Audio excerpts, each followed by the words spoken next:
Hi hello എല്ലാവരും സുഖമായിട്ടിരിക്കുന്നു വിശ്വസിക്കുന്നു. ഞങ്ങൾ സുഖമായിട്ടൊക്കെ ഇരിക്കുകയാണ്. ഇന്ന് നമ്മുടെ ഒരു സ്പെഷ്യൽ വ്ളോഗാണ് കേട്ടോ. അങ്ങനെ പറയാം. എന്തെന്ന് വെച്ചാൽ കുറേ കാര്യങ്ങൾ നിങ്ങളോട് ഞങ്ങൾക്ക് പറയാനുണ്ട്. അതൊക്കെ ഇന്ന് പറയുന്നതാണ് കേട്ടോ. അതേപോലെ ഒരുപാട് ഡൗട്ട്സും കാര്യങ്ങളും ഒക്കെ നിങ്ങൾ ചോദിക്കുന്നുണ്ടായിരുന്നു. അപ്പോൾ അതിൻ്റെയൊക്കെ ഡീറ്റെയിൽ ആയിട്ട് ഇന്ന് പറയാമെന്ന് വിചാരിച്ചേക്കാണ്. അപ്പോൾ പറയുന്ന മുന്നായിട്ടേ നമുക്കൊന്ന് അമ്പലത്തിലൊക്കെ പോയിട്ട് വരാം കേട്ടോ. അപ്പോൾ ഇന്ന് വെള്ളിയാഴ്ച ദിവസമാണ് കേട്ടോ. നമ്മളിന്ന് വൈകുന്നേരം ആയപ്പോഴത്തേക്ക് കൂനമ്പായിക്കുളത്തോട്ടൊന്ന് പോകുന്നുണ്ട്. അപ്പോൾ അമ്പലത്തിലൊക്കെ പോയിട്ട് വന്നിട്ട് ഐശ്വര്യമായിട്ട് നിങ്ങളുടെ അടുത്ത് കാര്യങ്ങളൊക്കെ പറയാമെന്ന് വിചാരിച്ചു. അങ്ങനെ ഇത് അമ്പലത്തിൽ വന്നു. അത് കഴിഞ്ഞിട്ട് പിന്നെ അവിടെ നിന്ന് മാലയൊക്കെ മേടിച്ചു, ഒരു തേങ്ങ മേടിച്ചപ്പോൾ ഞാൻ ഉടയ്ക്കാറുണ്ട്, പതിവാണ് കേട്ടോ. പക്ഷെ ഇന്ന് ഉടച്ചപ്പോൾ എനിക്ക് വല്ലാണ്ട് സങ്കടം തോന്നി. ഉടഞ്ഞോന്ന് ചോദിച്ചാൽ ഉടഞ്ഞു, പക്ഷെ അങ്ങ് പൊട്ടി ചിതറി അങ്ങ് പോയില്ല കേട്ടോ. എനിക്കത് ഇങ്ങനെ ചിതറി പോകാതിരുന്ന മനസ്സിനകത്ത് വല്ലാത്തൊരു മനസ്സമാധാനക്കേടാണ് കേട്ടോ. പക്ഷെ പൊട്ടിയിട്ടുണ്ടായിരുന്നു, തെറിച്ചില്ല എന്ന് മാത്രമേ ഉള്ളൂ കേട്ടോ. അങ്ങനെ പിന്നെ ഞങ്ങൾ അമ്പലത്തിലേക്ക് കയറി തൊഴുതു. അപ്പോഴത്തേക്ക് അവിടെ പൊങ്കാല ഉണ്ടായിരുന്നു. അങ്ങനെ പൊങ്കാലയൊക്കെ കഴിച്ചു. അത് കഴിഞ്ഞിട്ട് ഇതാ ഇപ്പുറത്ത് മാടനടയിൽ പ്രസാദം കിടക്കും. അവിടെ ഈ സുണ്ടലും പിന്നെന്താ എന്താ ഒരു സാധനം ഉണ്ടല്ലോ, അയ്യോ അതിൻ്റെ പേര് ഞാൻ മറന്നുപോയല്ലോ. തെരളി ഉണ്ടായിരുന്നു കേട്ടോ. പക്ഷെ ഞങ്ങൾ ചെന്നപ്പോഴത്തേക്ക് തീർന്നിട്ടുണ്ടായിരുന്നു. പിന്നെ നമ്മൾ പ്രസാദം ആയതുകൊണ്ട് പിന്നെ ഉള്ളത് നമ്മൾ കഴിക്കുമല്ലോ. അങ്ങനെ പിന്നെ ദീപാരാധനയൊക്കെ കഴിഞ്ഞു. അതുവരെ ഞങ്ങൾ അവിടെ വെയിറ്റ് ചെയ്തു. ദീപാരാധനയൊക്കെ കഴിഞ്ഞ് അവിടെ നിന്ന് ഇറങ്ങിയപ്പോഴത്തേക്ക് അവിടെ നിന്ന് നമുക്ക് പ്രസാദം തരുമായിരുന്നു. അതായത് അവിടെ പിന്നെന്താ അമ്മയ്ക്ക് കൊടുത്ത പ്രസാദത്തിൻ്റെ ബാലൻസ് കാണുമല്ലോ നിവേദ്യത്തിൻ്റെ. അപ്പോൾ അത് മറ്റേ ശർക്കര പായസമായിരുന്നു. എല്ലാം മധുരമായിരുന്നു. ഞാൻ കുറച്ചേ കഴിച്ചുള്ളൂ കേട്ടോ. അതിനുശേഷം പിന്നീട് ഞങ്ങൾ സൂപ്പർ മാർക്കറ്റിൽ വന്നു. അത് കഴിഞ്ഞ് നേരെ വീട്ടിൽ വന്നു. ഹായ്, ഞങ്ങൾ ഇന്ന് അമ്പലത്തിലേക്ക് പോയിട്ട് ഇങ്ങോട്ട് വന്നിരിക്കുന്നേ ഉള്ളൂ കേട്ടോ. പോയിട്ട് വന്നതേ ഉള്ളൂ. അപ്പോഴേ നമുക്ക് കുറച്ച് കാര്യങ്ങൾ നിങ്ങളുടെ അടുത്ത് പറയാനുള്ളത് അത് എടുത്തേക്കാന്ന് വിചാരിച്ചു. അപ്പോൾ പ്രത്യേകിച്ച് അങ്ങനെ എന്താണെന്ന് ചോദിച്ചാൽ കുറേ നാളുകൊണ്ട് ഒരുപാട് കമൻസ് ഇങ്ങനെ വന്നുകൊണ്ടേ ഇരിക്കുന്നുണ്ട്. ഒരുപാട് ഡൗട്ടുകളും കാര്യങ്ങളും ഒക്കെ ചോദിച്ചിട്ട് ഇതിന് മുന്നേ ഇപ്പം എനിക്ക് തോന്നുന്നു ഒരു 2 മാസത്തിന് മുന്നേ ഇടേണ്ട വീഡിയോ ആണ്. പക്ഷേ ഇത് കുറച്ച് ലേറ്റായി പോയത് എന്തെന്ന് വെച്ചാൽ കുറച്ചധികം പ്രശ്നങ്ങൾ ഉള്ളത് കൊണ്ടാണ് കേട്ടോ. അപ്പം നിങ്ങളുടെ അടുത്ത് കുറേ കാര്യങ്ങളൊക്കെ പറയണമെന്ന് എനിക്ക് ഒരുപാട് ആഗ്രഹം ഉണ്ടായിരുന്നു. പക്ഷെ പറയാൻ പറ്റാത്ത സിറ്റുവേഷനാണ്. അപ്പോൾ നിങ്ങൾ ഡൗട്ട് കൂടുതലായിട്ട് ഉണ്ടായിരുന്നത് ചേച്ചി പ്രഗ്നൻ്റ് ആണോ എന്ന് ചോദിച്ചിട്ടായിരുന്നു ഡൗട്ട്. അപ്പോൾ ചേച്ചി പ്രഗ്നൻ്റ് ആണോ എന്ന് ചോദിച്ചാൽ ചേച്ചി പ്രഗ്നൻ്റ് ആണ്. എന്തെന്ന് ഇത് പറയാൻ എന്താ താമസിച്ചതെന്ന് വെച്ചാൽ ഒത്തിരി പ്രശ്നങ്ങളുണ്ട്, ഒരുപാട് കാര്യങ്ങളുണ്ട് നിങ്ങളുടെ അടുത്ത് പറയാനാണെങ്കിൽ. തുടക്കം തൊട്ടേ പ്രശ്നങ്ങളാണ്. ഇതിപ്പം ഇപ്പം എനിക്ക് 3 മാസം കഴിഞ്ഞ് അല്ലേ, 3 മാസം മൂന്നാമത്തെ സ്കാനിങ് കഴിഞ്ഞിട്ട് ഇപ്പോൾ ദിവസങ്ങളായതേ ഉള്ളൂ. അപ്പോൾ ഇത് ഞാൻ ഫസ്റ്റ് സ്കാൻ കഴിഞ്ഞിട്ട് നിങ്ങളോടൊക്കെ ഷെയർ ചെയ്യണമെന്ന് പറഞ്ഞിരിക്കുകയായിരുന്നു. അപ്പം ആദ്യം തന്നെ എനിക്ക് ഫസ്റ്റ് സ്കാനിങ്ങിന് മുന്നായിട്ട് തന്നെ ചെറിയ ചെറിയ പ്രശ്നങ്ങൾ തുടങ്ങിയായിരുന്നു. സ്പോട്ടിങ്ങും കാര്യങ്ങളൊക്കെ ആയിട്ട് ഞാൻ ഫസ്റ്റ് സ്കാൻ എടുക്കുന്നതിന് മുന്നേ തന്നെ എനിക്കൊരു 4 സ്കാൻ കഴിഞ്ഞിട്ടുണ്ടായിരുന്നു. അപ്പോൾ അതിൻ്റെ ഇടയ്ക്കൊക്കെ ഇങ്ങനെയുള്ള പ്രശ്നങ്ങൾ കാരണം കുറച്ച് ഹെൽത്തൊക്കെ കുറച്ച് ഇതായിട്ട് വീക്ക് ആവാനൊക്കെ തുടങ്ങിയിട്ടുണ്ടായിരുന്നു. അപ്പോൾ ആ സമയത്ത് വീട്ടിൽ പോലും പറഞ്ഞിട്ടില്ല കേട്ടോ. പേടിച്ചിട്ട് പറയാൻ എന്തെന്ന് വെച്ചാൽ എൻ്റെ ഫസ്റ്റ് പ്രഗ്നൻസി ആ ഒരു അബോർഷൻ സ്റ്റോറി ഇട്ട് ആരെങ്കിലും കണ്ടിട്ടുണ്ടെങ്കിൽ അവർക്കത് മനസ്സിലാവും. കാരണം അത്രയ്ക്ക് പ്രശ്നങ്ങളുണ്ടായിരുന്നു. ആ സമയത്ത് കുഞ്ഞിന് ഹാർട്ട് ബീറ്റ് വരാത്തതിൻ്റെ ആയിരുന്നു മെയിനായിട്ടുള്ള പ്രശ്നം. ആ സമയത്ത് പിന്നെ എനിക്ക് മെൻ്റലി ഭയങ്കര ഡൗൺ ആയിരുന്നു, ബോഡി ഭയങ്കര വീക്കായിരുന്നു, കുറേ ഡിപ്രഷനും കാര്യങ്ങളൊക്കെ ആയി മുന്നോട്ട് പോയായിരുന്നു. അപ്പോൾ അതുകൊണ്ട് തന്നെ ഈ സമയത്തും അങ്ങനെ എന്തെങ്കിലും ഉണ്ടാവുമോ എന്ന് എനിക്ക് നല്ലൊരു പേടിയുണ്ടായിരുന്നു. അപ്പോൾ കുഞ്ഞിന് ഹാർട്ട് ബീറ്റൊക്കെ വന്നിട്ടുണ്ടോ എന്നൊക്കെ നോക്കിയിട്ട് ഫസ്റ്റ് സ്കാനിങ് ഒക്കെ കഴിഞ്ഞിട്ട് നിങ്ങളുടെ അടുത്തൊക്കെ എല്ലാവരോടും ഷെയർ ചെയ്യാമെന്നാണ് വിചാരിച്ചത്. അതുവരെ വീട്ടിലും പറഞ്ഞിട്ടേ ഇല്ല, ഞങ്ങൾ 2 പേരുടെ വീട്ടിലും പറഞ്ഞിട്ടേ ഇല്ലായിരുന്നു. അങ്ങനെ ഫസ്റ്റ് സ്കാൻ കഴിഞ്ഞു. കുഞ്ഞിന് കുഴപ്പമൊന്നും ഇല്ല എന്ന് അറിഞ്ഞു. കുഴപ്പമില്ല, സേഫായിട്ടൊക്കെ ഇരിക്കുന്നു എന്ന് അറിഞ്ഞപ്പോഴത്തേക്ക് പിന്നെയും കുറച്ച് ബുദ്ധിമുട്ടുകളുണ്ടായിരുന്നു. അപ്പം വീട്ടിലൊക്കെ പറഞ്ഞപ്പോഴത്തേക്ക് പറഞ്ഞു ഇപ്പോഴൊന്നും ആരോടും പറയണ്ട, ഒരു 3 മാസമൊക്കെ ആയിട്ട് പറഞ്ഞാൽ മതി എന്നായിരുന്നു പറഞ്ഞിരുന്നത്. പക്ഷേ എനിക്കെന്തോ മനസ്സിലാക്കുന്നേ ഇല്ലായിരുന്നു. അത്രയും നാളെ എനിക്കിങ്ങനെ വെയിറ്റ് ചെയ്യാൻ പറ്റുന്നില്ലായിരുന്നു നിങ്ങളുടെ അടുത്തൊക്കെ പറയാതെ. അതുകൊണ്ടൊക്കെയാണ് ഞാൻ മെയിനായിട്ട് വീഡിയോയ്ക്കകത്തൊന്നും പറയാഞ്ഞത്. അപ്പോൾ പിന്നെ എനിക്ക് അതിൻ്റെ ഇടയ്ക്ക് എനിക്ക് ബെഡ് റെസ്റ്റ് പറഞ്ഞിട്ടുണ്ടായിരുന്നു. ഇങ്ങനെ കുറച്ച് നേരം നിൽക്കുമ്പോഴൊക്കെ സ്പോട്ടിങ് ഉണ്ടാവുന്നത് കൊണ്ട് ബെഡ് റെസ്റ്റ് എടുത്തോളാൻ എന്നുള്ള രീതിയിൽ ഡോക്ടർ പറഞ്ഞിട്ടുണ്ടായിരുന്നു. അങ്ങനെയാണ് ബെഡ് റെസ്റ്റ് എടുത്തത്. അതിൻ്റെ ഇടയ്ക്ക് എനിക്ക് ബാക്ക് പെയിൻ ഉണ്ടായിരുന്നു കേട്ടോ. ഞാൻ നിങ്ങളോട് പറഞ്ഞതൊക്കെ ഉള്ളതായിരുന്നു, ബാക്ക് പെയിൻ ഉണ്ടായിരുന്നു. അപ്പോൾ അതും കൂടെയൊക്കെ ആയപ്പോഴത്തേക്ക് എനിക്ക് അധികം നേരം നിൽക്കാനൊന്നും പറ്റുന്നില്ലായിരുന്നു. അങ്ങനെ അതെല്ലാം കഴിഞ്ഞു. ഞങ്ങൾ വിചാരിച്ചു എന്തായാലും 3 മാസം വരെ പോകാൻ പറ്റത്തില്ല, അതിന് മുന്നേ നിങ്ങളുടെ അടുത്തത് പറയണമല്ലോ. അതുകൊണ്ട് ഞങ്ങൾ ന്യൂ ഇയർ ആകുമ്പോഴത്തേക്ക് നിങ്ങളുടെ അടുത്തത് പറയാമെന്ന് വെച്ചു. പുതിയൊരു വർഷം തുടങ്ങുമ്പോൾ കുറച്ച് നല്ല സന്തോഷമുള്ള കാര്യങ്ങളൊക്കെ പറയുമ്പോൾ അതൊരു രസമാണല്ലോ. അങ്ങനെ പറയാമെന്നും പറഞ്ഞ് ഇരുന്ന സമയത്താണ് അത് സംഭവിച്ചത്. എന്താന്ന് വെച്ചാൽ എനിക്ക് 2 മാസം തുടങ്ങിയപ്പോഴത്തേക്ക് തന്നെ എനിക്ക് ആ സമയത്ത് രണ്ടാമത്തതും സ്കാൻ കഴിഞ്ഞിട്ടുണ്ടായിരുന്നു. അപ്പോഴും കുഴപ്പമൊന്നും ഇല്ല. അത് കഴിഞ്ഞൊരു 3-4 ദിവസം ആ സ്കാനിങ് കഴിഞ്ഞ് കുഞ്ഞ് ഓക്കെ ആണ് എന്നൊക്കെ കണ്ടും കേട്ടും ഒക്കെ വന്നിട്ട് ഹോസ്പിറ്റലിൽ നിന്ന് വന്നിട്ട് ഒരു 2-3 ദിവസം കഴിഞ്ഞപ്പോഴത്തേക്ക് എനിക്ക് പെട്ടെന്ന് വയ്യാണ്ടായി. എന്നുവെച്ചാൽ സ്വിച്ച് ഇട്ട പോലെ തലകറക്കവും, തലയാണെങ്കിൽ ഇങ്ങനെ പൊക്കാൻ പറ്റത്തില്ല. ഇങ്ങനെ കിടന്നു കഴിഞ്ഞാൽ ഇങ്ങനെ തിരിയാൻ പോലും പറ്റാത്തൊരവസ്ഥയായിരുന്നു. അന്ന് ഇവിടെ ആരും ഇല്ലായിരുന്നു, സൂക്ഷ്യം പറയാനാണെങ്കിൽ കുഞ്ഞിനും ഇല്ലായിരുന്നു. അമ്മയാണെങ്കിൽ രാവിലെ വീട്ടിലോട്ട് പോവുകയും ചെയ്തു. എനിക്കാണെങ്കിൽ ഒട്ടും വയ്യാണ്ടായി, തലകറക്കും ഛർദിലും അങ്ങനെയൊക്കെ ഒത്തിരി നേരം ഇങ്ങനെ ആ പ്രശ്നം മാറുന്നേ ഇല്ല, അങ്ങനെ നിൽക്കുമായിരുന്നു. പിന്നെ കുഞ്ഞൻ വന്നു, ഉച്ചയൊക്കെ ആയപ്പോൾ വന്നു. അത് കഴിഞ്ഞ് അമ്മ വീട്ടിൽ നിന്ന് വന്നു. അങ്ങനെയൊക്കെ രാത്രി ആയപ്പോഴത്തേക്കും എന്നെ ഹോസ്പിറ്റലിൽ പോയി. അവിടെ ചെന്ന് അപ്പം ഞങ്ങൾ കാണിച്ചുകൊണ്ടിരുന്ന ഡോക്ടറെ അല്ല ഞങ്ങൾ പിന്നീട് കാണിച്ചത്, ക്ലിനിക്കിൽ പോയായിരുന്നു കാണിച്ചത്. അപ്പോൾ ഇവിടെ അടുത്ത് നമുക്ക് NS ഹോസ്പിറ്റലാണല്ലോ. അങ്ങനെ നമ്മൾ അങ്ങോട്ട് പോയി അവിടെ ചെന്ന് കണ്ട്, പിന്നെ അവിടുത്തെ ഡോക്ടറെ കണ്ട് ട്രിപ്പൊക്കെ 2 ഇട്ട് ഇഞ്ചക്ഷനൊക്കെ എടുത്ത്. അപ്പോൾ നമ്മൾ വേറെ ഗൈനക്കിനെ കണ്ടിട്ടില്ല. അപ്പോൾ അവർ പറഞ്ഞു നാളെ OP വന്നൊന്ന് കാണിക്കാൻ പറഞ്ഞു. അങ്ങനെ എനിക്ക് കുറവില്ല. അത് കഴിഞ്ഞും എനിക്ക് പിന്നെ അവിടെ നിന്ന് ട്രിപ്പൊക്കെ ഇട്ടപ്പോൾ ചെറിയൊരു ആശ്വാസം പോലെയൊക്കെ തോന്നി. അത് കഴിഞ്ഞ് ഞങ്ങളൊരു 12:30 കഴിയില്ലേ നമ്മൾ വന്നപ്പോൾ, 12:30 കഴിഞ്ഞ് വീട്ടിൽ വന്നപ്പോൾ. അങ്ങനെ പിന്നെ പിറ്റേന്ന് രാവിലെ OP കാണിക്കാൻ വേണ്ടി പോയി. അപ്പോൾ അവിടെ പോയപ്പോഴത്തേക്ക് അവർ നമ്മളുടെ കയ്യിരിക്കുന്ന സ്കാനിങ് റിപ്പോർട്ടൊക്കെ കണ്ടപ്പോൾ അവർ പറഞ്ഞു ഇത് പോരാ, ഡീറ്റെയിൽ ആയിട്ട് ഇല്ല, അതുകൊണ്ട് സ്കാൻ ചെയ്യണമെന്ന് പറഞ്ഞു. അതും അവര് പുതിയതായിട്ട് ഒരു കേസ് എടുക്കുമ്പോൾ അങ്ങനെ ആയിരിക്കുമല്ലോ. അങ്ങനെ ഞങ്ങൾ അവിടെ ചെന്നിട്ട് സ്കാനിങ് ഒക്കെ കഴിഞ്ഞ് ശരിക്കും പറഞ്ഞാൽ 3-ാം മാസം സ്കാനിങ് ഇത് എടുത്തു കഴിഞ്ഞ് 3-ാം മാസം സ്കാനിങ്ങിനും കൂടെ നമ്മൾ അപ്പോയിൻമെൻറ്റ് എടുത്തിട്ട് വേണം അങ്ങോട്ട് ചെല്ലാനെന്ന് ഡോക്ടറെ അടുത്ത് പറഞ്ഞു. അപ്പോൾ അവിടെ ചെന്ന് നമ്മൾ അപ്പോയിൻമെൻ്റ് ഒക്കെ എടുത്ത് 3-ാം മാസത്തേക്കുള്ളത് എടുത്തിട്ട് നമ്മൾ ഡോക്ടറെ കാണാൻ ചെന്ന് കയറിയപ്പോൾ അവർ ഫസ്റ്റ് ഞങ്ങളുടെ അടുത്ത് പറഞ്ഞ കാര്യം ശരിക്കും ഒരു ബോംബ് വീണതുപോലെ ഒരു അവസ്ഥയായിരുന്നു. അവർ ഞങ്ങളുടെ അടുത്ത് പറഞ്ഞത് ഇപ്പം വന്നത് നന്നായി, കുറച്ചും കൂടെ വൈകിയിരുന്നെങ്കിൽ പിന്നെയും നിങ്ങൾക്കത് ബുദ്ധിമുട്ടായാനെ, അതുകൊണ്ട് നമുക്ക് ഈ കുഞ്ഞിനെ മുന്നോട്ട് കൊണ്ടുപോകാൻ പറ്റുമെന്ന് എനിക്ക് തോന്നുന്നില്ല. അങ്ങനെ അവർ കുറേ എന്തൊക്കെയോ പറഞ്ഞു. ശരിക്കും പറഞ്ഞാൽ അത് കേട്ടിങ്ങനെ ഞങ്ങൾ മരവിച്ചിങ്ങനെ ഇരിക്കുകയാണ്. 2-3 ദിവസം മുന്നേ സ്കാൻ ചെയ്തപ്പോൾ കുഞ്ഞിന് ഒരു കുഴപ്പവും ഇല്ലയെന്ന് അറിഞ്ഞിട്ട് 2 ദിവസത്തിൻ്റെ ആ ഒരു വ്യത്യാസത്തിൽ കുഞ്ഞിനെ നമുക്ക് കിട്ടത്തില്ല, നമുക്കതിനെ നഷ്ടപ്പെടുത്തിയേ പറ്റത്തുള്ളൂ എന്നൊക്കെ പറയുമ്പോൾ നമുക്കുണ്ടാകുന്ന ഒരു മാനസികാവസ്ഥ എന്താണെന്ന് നിങ്ങൾക്കത് മനസ്സിലാവുമല്ലോ. അപ്പോൾ ഞങ്ങൾ അവിടെ ഇരുന്നിട്ട് ഞങ്ങൾ എന്നിട്ട് പറഞ്ഞു 3-ാം മാസം സ്കാനിങ്ങിന് ഞങ്ങൾക്ക് അപ്പോയിൻമെൻറ്റ് തന്നിട്ടുണ്ട് എന്ന് പറഞ്ഞപ്പോൾ പറഞ്ഞു അവരാരും ഡോക്ടറൊന്നും പറഞ്ഞില്ലേ സ്കാൻ ചെയ്യുന്നത്. ഞങ്ങൾ പറഞ്ഞു ഒന്നും പറഞ്ഞില്ല.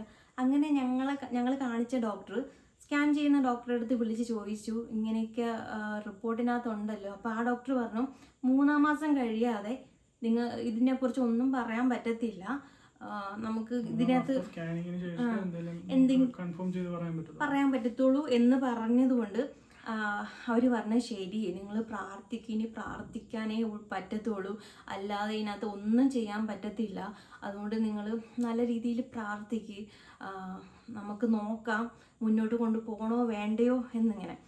അയ്യോ സത്യം പറഞ്ഞാൽ അവിടെ ഞാൻ കരഞ്ഞുകൊണ്ടാണ് ഇറങ്ങിയത്. എനിക്ക് അവിടെ നിന്ന് വീട്ടിൽ എങ്ങനെ ഞാൻ ഇങ്ങനെ എത്തിയെന്ന് എനിക്കറിയത്തില്ല. അവിടെ നിന്ന് കരഞ്ഞു വിളിച്ചാണ് ഇറങ്ങി വന്നത്.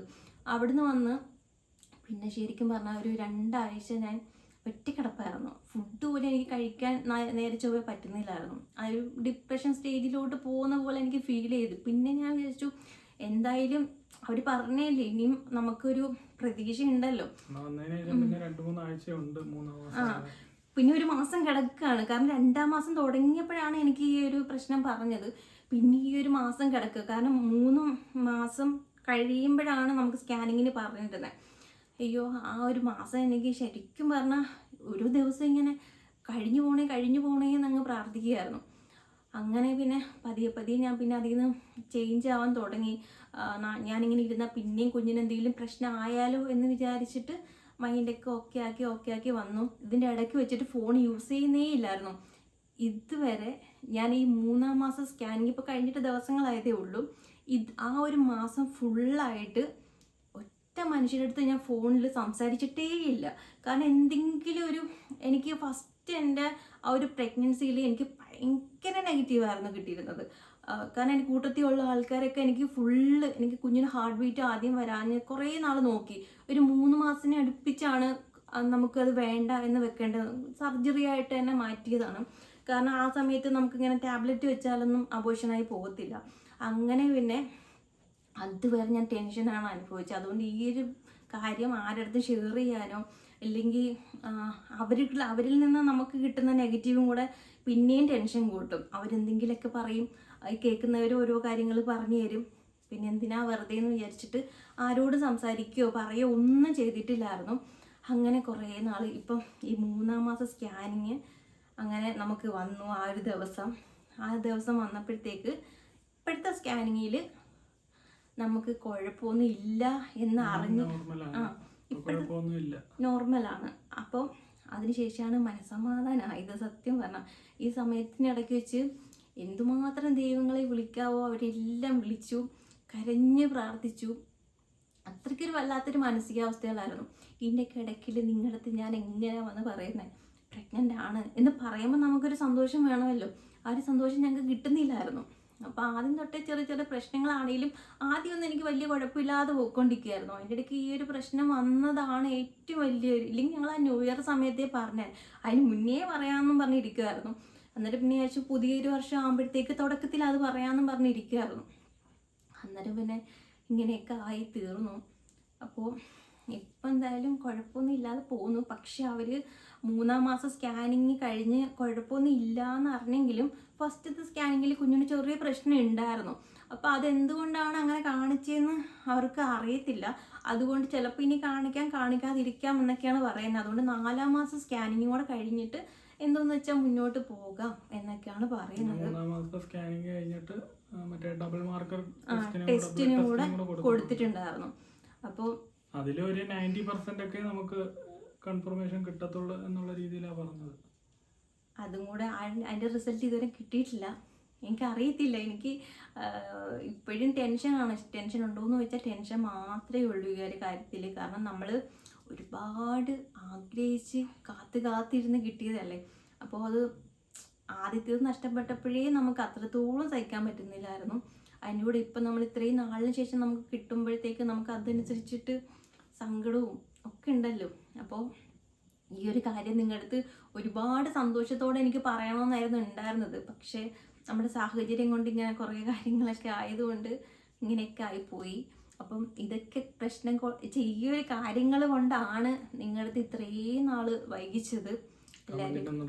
അതെ, കമൻറ്റിന് റിപ്ലൈ തരാൻ ഞാൻ ഫോൺ യൂസ് ചെയ്യുന്നില്ല, ഇപ്പോഴും യൂസ് ചെയ്യുന്നേ ഇല്ല. കാരണം ഞാൻ പറഞ്ഞില്ല, എനിക്ക് മൈഗ്രെയിൻ്റെ പ്രശ്നം ഉള്ളത് കൊണ്ട് തന്നെ എനിക്ക് ഫോൺ അധികം യൂസ് ചെയ്യുമ്പോഴത്തേക്ക് തലവേദന. എനിക്ക് ഇടയ്ക്ക് വെച്ച് മൈഗ്രെയിൻ കൂടിയിട്ടുണ്ടായിരുന്നു. അതിൻ്റെ കൂടെ ഇപ്പോൾ ടാബ്ലറ്റ് ഒന്നും എടുക്കാൻ പറ്റത്തില്ല. അത് ആ ഒരു പ്രശ്നം. പിന്നെ കുഞ്ഞിന് റേഡിയേഷൻ അങ്ങനെ ഉണ്ടായാലോ ഉള്ള പ്രശ്നങ്ങൾ അധികമാണ്. അതിൻ്റെ കൂടെ കുഞ്ഞിന് റേഡിയേഷൻ എന്തെങ്കിലും ഉണ്ടാവുമോ എന്നൊരു പേടി ഉണ്ടായിരുന്നു. അതുകൊണ്ട് ഫോൺ യൂസ് ചെയ്യുന്നേ ഇല്ലായിരുന്നു. കമൻസിനോ മെസ്സേജിനോ ഒന്നിനും റിപ്ലൈ തരാത്തത് ഈ ഒരു കാരണം കൊണ്ടായിരുന്നു. പിന്നെ അത് മാത്രമല്ല, നമുക്ക് മനസ്സിനകത്ത് വിഷമമുള്ളപ്പോൾ എനിക്ക് ആരോട് സംസാരിക്കാനേ തോന്നുന്നില്ലായിരുന്നു. ചിലരൊക്കെ ഇങ്ങനെ ഒത്തിരി പേര് എനിക്ക് കമൻറ്റ് ചെയ്തിട്ട് എന്താ റിപ്ലൈ തരാത്ത. അതിൻ്റെ ഇടയ്ക്ക് ഒരുപാട് തെറി ഞാൻ കേൾക്കുന്നുണ്ടായിരുന്നു. പല കമൻസും കാണുന്നുണ്ട്, പക്ഷെ എനിക്ക് റിപ്ലൈ തരാൻ വയ്യാത്തത് കൊണ്ട് ഞാൻ തരാഞ്ഞാണ്. പിന്നെ കൂടുതലായിട്ടും ആദ്യം വന്ന കമൻസൊക്കെ ഞാൻ കണ്ടിട്ടുണ്ട്. ഒരുപാട് മോശപ്പെട്ട രീതിയിൽ കമൻസ് അയക്കുന്നുണ്ടായിരുന്നു. ഈ പ്രഗ്നൻസി എന്ന് പറയുന്നത് നമ്മൾ മൂടി വെച്ചാലും കാണാൻ പറ്റുന്നൊരു സാധനമല്ലേ. നമുക്ക് എത്രയെന്നും പറഞ്ഞാൽ അത് മൂടി വെക്കാൻ പറ്റുന്നത്. ചിലർക്ക് ബോധമില്ലാത്ത രീതിയിൽ ഒരുപാട് മോശപ്പെട്ട രീതിയിൽ കമൻറ്റ് ചെയ്യുന്നുണ്ട്.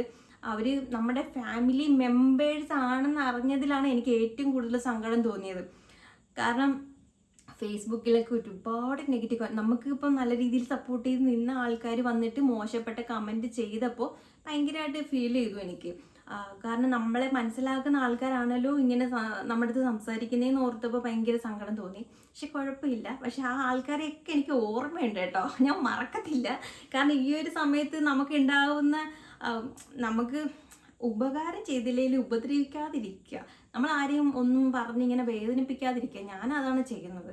എല്ലാവരും അങ്ങനെ ചെയ്യണമെന്ന് എനിക്ക് നിർബന്ധം പിടിക്കാനൊന്നും പറ്റത്തില്ലല്ലോ, പിന്നെ അവരവരുടെ ഇഷ്ടമാണ്. പിന്നെ ഇതിനകത്ത് എനിക്ക് എടുത്തു പറയേണ്ട ഒരു കാര്യം എന്ന് വെച്ചാൽ, ഫസ്റ്റ് ഞാൻ കാണിച്ചുകൊണ്ടിരുന്ന ഡോക്ടർ എന്ന് വെച്ചാൽ ഉണ്ണികൃഷ്ണൻ ഡോക്ടറാണ് കേട്ടോ. നമ്മൾ കുണ്ടറയിലല്ലേ, കുണ്ടറയിലായിരുന്നു ഡോക്ടർ ഫസ്റ്റ് ഇരുന്നത്. അവിടുത്തെ ഗവൺമെൻറ് ഹോസ്പിറ്റലായിരുന്നു ഇരുന്നത്. ഞാനൊരു 1 ഇയറിന് മുന്നേ ആണ് ഡോക്ടറെ പോയി കണ്ടത്. അപ്പോൾ അവിടെ വെച്ചിട്ട് ട്രീറ്റ്മെൻറ്റ് തുടങ്ങിയിട്ടുണ്ടായിരുന്നു. എനിക്ക് നേരത്തെ PCOD ചെറിയ പ്രശ്നം ഉണ്ടായിരുന്നു. അപ്പോൾ ഇപ്പോഴും ഉണ്ടോ ഇല്ലയോ എന്നൊക്കെ എനിക്ക് അറിയത്തില്ലായിരുന്നു. പക്ഷെ PCOD പ്രശ്നമൊന്നും ഇല്ലായിരുന്നു കേട്ടോ. അന്ന് ഉണ്ടായിരുന്നു എന്ന് എനിക്ക് ഉറപ്പില്ലായിരുന്നു. അങ്ങനെ ഡോക്ടറെ ഞാൻ അവിടെ പോയി കണ്ടു. ട്രീറ്റ്മെൻറ്റൊക്കെ തുടങ്ങി കഴിഞ്ഞപ്പോൾ 1 മാസം കണ്ടു. 2ാമത്തെ മാസം ആയപ്പോഴത്തേക്ക് ഡോക്ടർ ഇവിടുന്ന് സ്ഥലം മാറി ഇവിടെ ചാലക്കുടി പോയി. ശരിക്കും പറഞ്ഞാൽ എനിക്ക് ഭയങ്കര വിഷമമായിരുന്നു. എനിക്ക് എന്ത് പറയണമെന്ന് പോലും അറിയാൻ വയ്യായിരുന്നു. ആ ഒരു രീതിയിലായിരുന്നു ഡോക്ടർ. പെട്ടെന്ന് ഭയങ്കര പ്രതീക്ഷയോടെയാണ് ഞാൻ ആ ഡോക്ടറുടെ അടുത്ത് ചെന്നത്. കാരണം നമുക്ക് ഇതിന് മുന്നേ നമുക്ക് ഈ ഒരു ട്രീറ്റ്മെൻറ്റിന് വേണ്ടിയിട്ടൊക്കെ ഞങ്ങൾ വേറെ ഹോസ്പിറ്റലിലൊക്കെ കാണിച്ചിട്ടുണ്ട്. അപ്പം അവിടുന്ന് കിട്ടുന്ന ആ ഒരു ഇത് വെച്ചിട്ട് അവിടുത്തെ ഡോക്ടർമാരൊക്കെ എനിക്കറിയത്തില്ല, ഞങ്ങൾക്ക് ആവശ്യമില്ലാതെ കുറേ ടെസ്റ്റൊക്കെ ചെയ്തിട്ടുണ്ടായിരുന്നു. അപ്പോൾ അവർക്ക് തന്നെ അറിയത്തില്ല എന്താണ് പ്രശ്നമൊന്നുമില്ല. ഞങ്ങൾ ചോദിക്കുമ്പോൾ എന്താണ് ഇതൊക്കെ പ്രഗ്നൻ്റ് ആവേണ്ടതല്ലേ, പിന്നെ എന്താകാത്തതെന്നായിരുന്നു ഞങ്ങളടുത്ത് ചോദിച്ചിരുന്നത്. അതും ആവശ്യമില്ലാതെ കുറേ മെഡിസിനൊക്കെ കഴിച്ചു. അങ്ങനെ ഞങ്ങളങ്ങ് നിർത്തിയതായിരുന്നു. അപ്പോൾ പിന്നെ ടെസ്റ്റുകളൊന്നും വലിയ പ്രശ്നമായിട്ടൊന്നും തോന്നിയിട്ടുമില്ല. പക്ഷെ വെറുതെ ടാബ്ലറ്റ് മാത്രം കഴിക്കുന്നുണ്ടായിരുന്നു. അങ്ങനെ ഞങ്ങൾ ഇരുന്നിട്ടാണ് ഈ ഉണ്ണികൃഷ്ണൻ ഡോക്ടറെ പോയി കണ്ടപ്പോഴത്തേക്ക് ശരിക്കും ഭയങ്കര ഫ്രണ്ട്ലി ആയിട്ടാട്ടോ നമ്മളോട് സംസാരിക്കുന്നത്. ഒരു ഡോക്ടർ എന്നുള്ള രീതിയൊന്നും അല്ല. ഭയങ്കര നമുക്ക് എന്ത് വേണമെങ്കിലും ഡോക്ടർ ഇത് തുറന്ന് പറയാം, സംസാരിക്കാം, ഡൗട്ടുകൾ ചോദിക്കാം. ഭയങ്കര നമ്മുടെ ഒരു ഫ്രണ്ട് നമ്മുടെ സംസാരിക്കുന്നത്, അല്ലെങ്കിൽ ഒരു ഫാമിലി മെമ്പർ സംസാരിക്കുന്ന രീതിയൊക്കെയാണ് നമ്മുടെ സംസാരിക്കുന്നത്. നമുക്ക് കുറേ നമ്മുടെ ഫാമിലി മെമ്പേഴ്സിനെ തന്നെ ഡോക്ടറെ ഇപ്പോൾ ഒരു പുതിയൊരു ക്ലിനിക്ക് തുടങ്ങിയിട്ടുണ്ട്. അവിടെ വെച്ച് ഞാൻ കണ്ടിട്ടുണ്ട്, അവർക്കൊക്കെ അറിയായിരിക്കും. അപ്പോൾ ഇവിടുന്ന് ഡോക്ടർ സ്ഥലം മാറിപ്പോയി. അത് കഴിഞ്ഞ് ഞങ്ങൾ പിന്നെ ട്രീറ്റ്മെൻറ്റിനോ വേറെ ഒരിടത്തും പോയിട്ടില്ല. അത് കഴിഞ്ഞ് ഞങ്ങൾക്കിടെ ഭാഗ്യം കൊണ്ടാണെന്ന് തോന്നുന്നു 1 ഇയർ ആയപ്പോഴത്തേക്ക് ഡോക്ടർ തിരിച്ച് കൊല്ലത്തോട്ട് തന്നെ വന്നു. ഇപ്പം പ്രതീക്ഷയെന്നും പറഞ്ഞിട്ട് ഒരു ക്ലിനിക്ക് ഇട്ടിട്ടുണ്ട്. അപ്പോൾ ഞങ്ങൾ അവിടെ ആയിരുന്നു പോയി കാണുന്നത് കേട്ടോ. അപ്പോൾ ഇപ്പം അതുകൂടാതെ മെഡിസിറ്റിയിലും ഡോക്ടർ ഇരിപ്പുണ്ട്. എല്ലാ ദിവസവും ഇല്ല, എനിക്കൊന്നും ആഴ്ചയിൽ 2-3 ദിവസം എങ്ങാണ്ടേ മെഡിസിറ്റിയിലുള്ളൂ. അല്ലാത്ത ദിവസങ്ങളിലൊക്കെ പ്രതീക്ഷയിലുണ്ടാവും കേട്ടോ. അപ്പോൾ നമ്മൾ അവിടെ പോയി ട്രീറ്റ്മെൻറ്റ് ഒരു 3 മാസം എടുത്തതേ ഉള്ളൂ. ഇപ്പം പറയേണ്ട കാര്യം എന്ന് വെച്ചാലേ, എനിക്ക് അവിടെ ചെന്നപ്പോൾ ഭയങ്കര ടെൻഷൻ അടിച്ചാണ് ഞാൻ ചെന്നത്. പക്ഷെ ഡോക്ടർ പറഞ്ഞ ഒരേ കാര്യമേ ഉള്ളൂ, നീ വെറുതെ ടെൻഷൻ അടിക്കേണ്ട ആവശ്യമില്ല. ഇപ്പം ഞാൻ നോക്കട്ടെ, അതെ ഞങ്ങളുടെ അടുത്ത് അങ്ങനെയാണ് പറഞ്ഞത്. അങ്ങനെ പറയുമ്പോൾ നമുക്കൊരു വല്ലാത്തൊരു മനസ്സമാധാനമാണ്. എന്തെന്ന് വെച്ചാൽ നമുക്ക് കറക്റ്റായിട്ടുള്ള ട്രീറ്റ്മെൻറ്റ് കിട്ടുമല്ലോ എന്നൊരു ഓർക്കുമ്പോൾ ഉള്ളൊരു സന്തോഷവും. എനിക്ക് ഭയങ്കര വിഷമമായിരുന്നു. ഡോക്ടറുടെ അടുത്ത് ഞാൻ ഓരോ കാര്യങ്ങൾ പറയുമ്പോഴേ എനിക്ക് ഭയങ്കര സങ്കടമായിരുന്നു. ഇനിയും പ്രതീക്ഷിക്കാവോ അതോ എനിക്കറിയത്തില്ല, എനിക്ക് ആകെ കൂടെ ടെൻഷനായിരുന്നു. അങ്ങനെ ഡോക്ടർ നമുക്ക് കറക്റ്റായിട്ടുള്ള കാര്യങ്ങളൊക്കെ ചോദിച്ച് മനസ്സിലാക്കി കറക്റ്റായിട്ടുള്ള എന്താ പറയുക കറക്റ്റ് ട്രീറ്റ്മെൻ്റ് ആയിരുന്നു എടുത്തിരുന്നത്.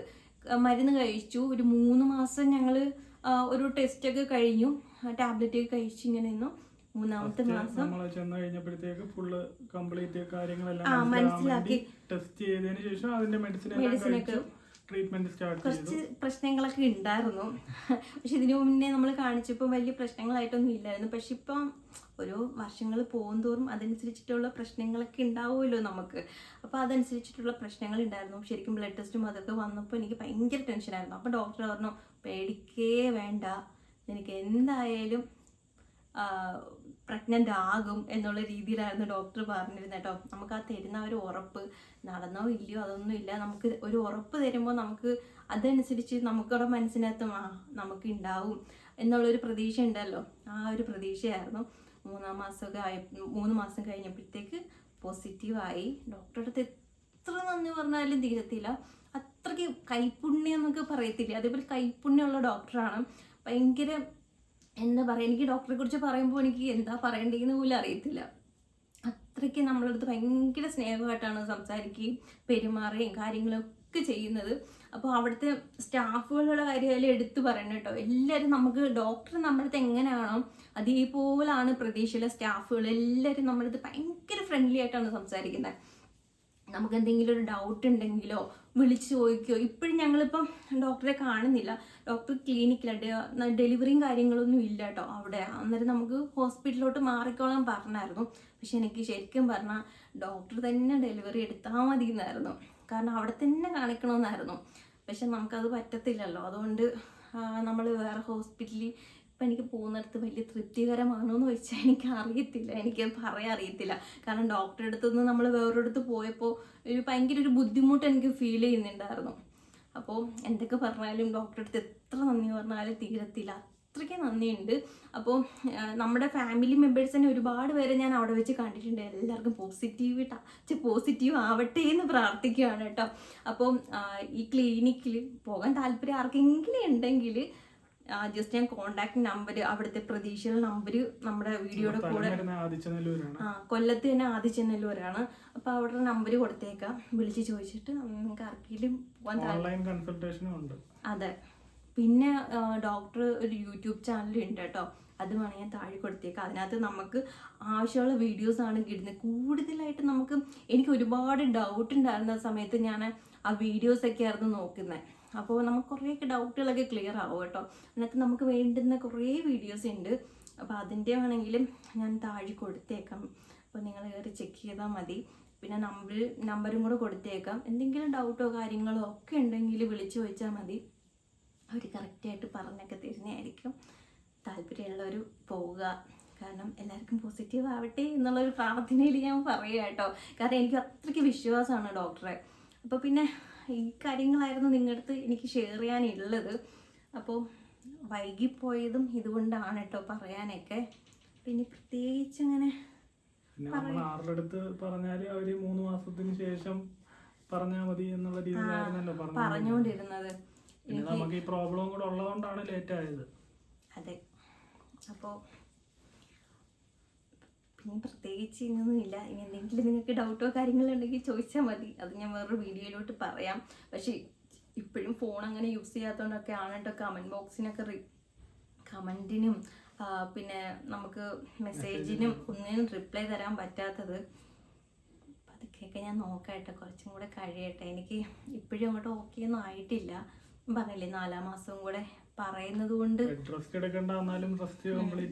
എനിക്ക് ബെഡ് റെസ്റ്റ് ആയിരുന്നു 3 മാസം പറഞ്ഞിരുന്നേ. ഇപ്പോൾ കുഴപ്പമില്ല, പതുക്കെ ജോലി ചെയ്യാം. ഇനി നമുക്ക് വ്ലോഗൊക്കെ ഇട്ട് തുടങ്ങാം കേട്ടോ. ഞാൻ വ്ലോഗൊന്നും അങ്ങനെ ഇടുന്നേ ഇല്ലായിരുന്നു, ശരിക്കും വയ്യായികയൊക്കെ കൊണ്ടാണ്. ഇപ്പോൾ ഇനി അങ്ങോട്ട് പതുക്കെ നമുക്ക് കുക്കിങ്ങും ബാക്കിയുള്ള എന്താ പറയുക കുറച്ച് വീഡിയോസൊക്കെ ഇട്ട് തുടങ്ങാമെന്ന് വിചാരിക്കുകയാണ്. അപ്പോൾ നിങ്ങളെല്ലാവരും പ്രാർത്ഥിക്കണം കേട്ടോ. 4-ാം മാസം എങ്ങനെയാണെന്നൊന്നും അറിയത്തില്ല. അപ്പോൾ എല്ലാവരുടെയും പ്രാർത്ഥന ഉണ്ടാവുമെന്ന് പ്രതീക്ഷിക്കുന്നു. അപ്പോൾ ഇത്രയൊക്കെ ഉള്ളൂ.